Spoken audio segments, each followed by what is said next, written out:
In the aftermath of Jimmy Kimmel making an absolutely retarded idea of mocking the person who was just assassinated, Charlie Kirk, and mocking him and then trying to pin the blame on conservatives. He was given a couple of days paid leave. Liberals freaked out online and said it was an attack on free speech. Mind you, they celebrated the assassination of Charlie Kirk, and then they said that someone potentially losing their job for deliberately lying in complete contradiction and opposition to the FCC regulations of knowingly spreading a lie in regards to actual public information that could cause further division in the nation. The FCC has these regulations on hand, knowing that he deliberately lied. That was somehow an attack on free speech for him to be given basically a 2 or 3 day paid leave so that they could figure out how to fix this problem. Where he was supposed to come on air, and he was going to come on air and he was going to give an apology and all this other stuff. He never apologized, by the way. He fake cried and then made a big hubbub about how he was, oh my goodness gracious, I didn't mean for it to come across that way. And then he spent the rest of his time talking about how Donald Trump was deliberately targeting him and lying again about the reason why he was taken off the air in the first place. So this guy has done nothing but lie. He lied and he got put on leave, and then he lied when he got back. And he never apologized for deliberately lying and breaking the FCC rules and regulations.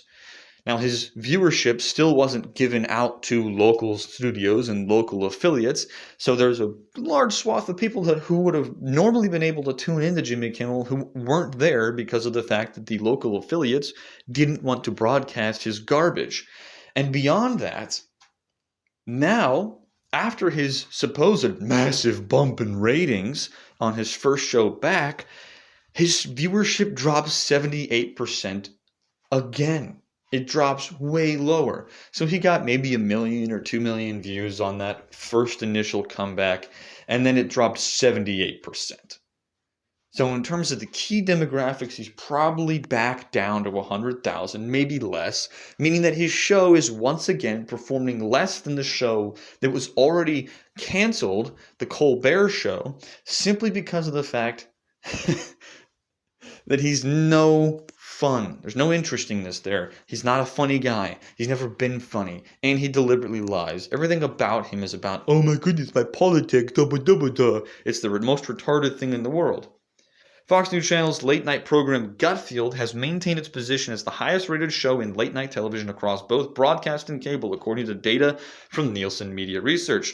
The news comes as ABC's Jimmy Kimmel Live experienced a precipitous drop in viewership, shedding nearly 80% of its key demographic audience 1 week after the host's highly publicized return from a temporary suspension. Mind you, a large portion of Democrat and liberal-leaning organizations have not reported on the massive failure after the fact. They're only reporting on the success of Jimmy Kimmel. Greg Gutfield delivered a commanding performance on Tuesday, September 30th, drawing an average of 3.3 million total viewers, including 455,000 in the A25 through 54 demographic and 313,000 in the A18 through 49 demo.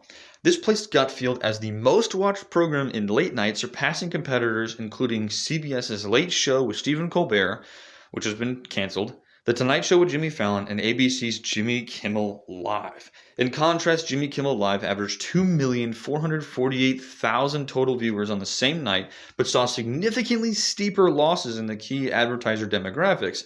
The program averaged just 375,000 viewers in the A25 to 54 demo and 273,000 in the A19 to 49, representing a 78% loss in the categories from the previous Tuesday's return episode. Kimmel's September 23rd return episode following ABC's decision to bench him over controversial comments regarding the number of the assassination of Charlie Kirk. They always have to put conservative activist. It's not conservative activist. It was just Charlie Kirk. Actually, you know what? If you're going to put any qualifier in front of Charlie Kirk, say Christian. Christian man, Charlie Kirk, had initially drawn a massive record-setting audience. However, the subsequent broadcast on Wednesday saw a sharp draw-off, shedding 62% of its viewers and nearly 70% in the age 25 through 54 demographic, with ratings failing to approach the 3 million mark since. For the year to date, Gutfield boasts an average audience of 3.2 million viewers and 380,000 in the 25 to 54 demo, outpacing all broadcast and late night competition, a testament to its consistent growth since its April 2021 launch.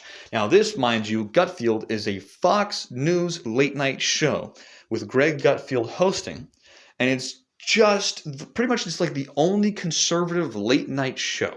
There used to be another one. It was Steven Crowder's. He's now a morning show instead of a late night show. He does do late night streams if there happens to be something that's worth streaming over the course of 5 to 6 hours, right? That's going to be things like inaugurations. That's going to be things like debates or things like watching the results of the election come in. He'll do late night streams that last for multiple series of hours, possibly even 12, depending on how long it takes for the numbers to come in.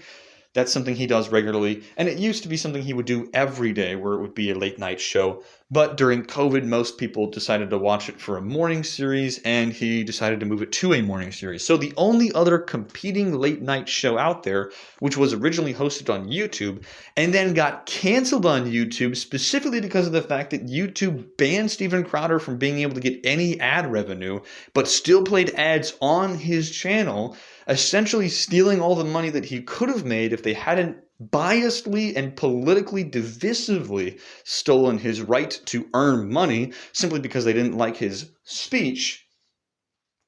Steven Crowder is now making money off of Mug Club and Rumble exclusively, not YouTube.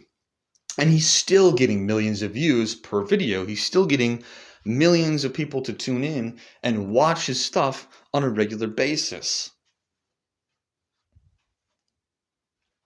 As opposed to Greg Gutfield, who is now Fox owned and operated, and it is the only conservative late night show that I am aware of personally. I might not be able to find other conservative shows, but the ones that I am aware of that are late night shows happen to be all one side, and all of them happen to have the same script.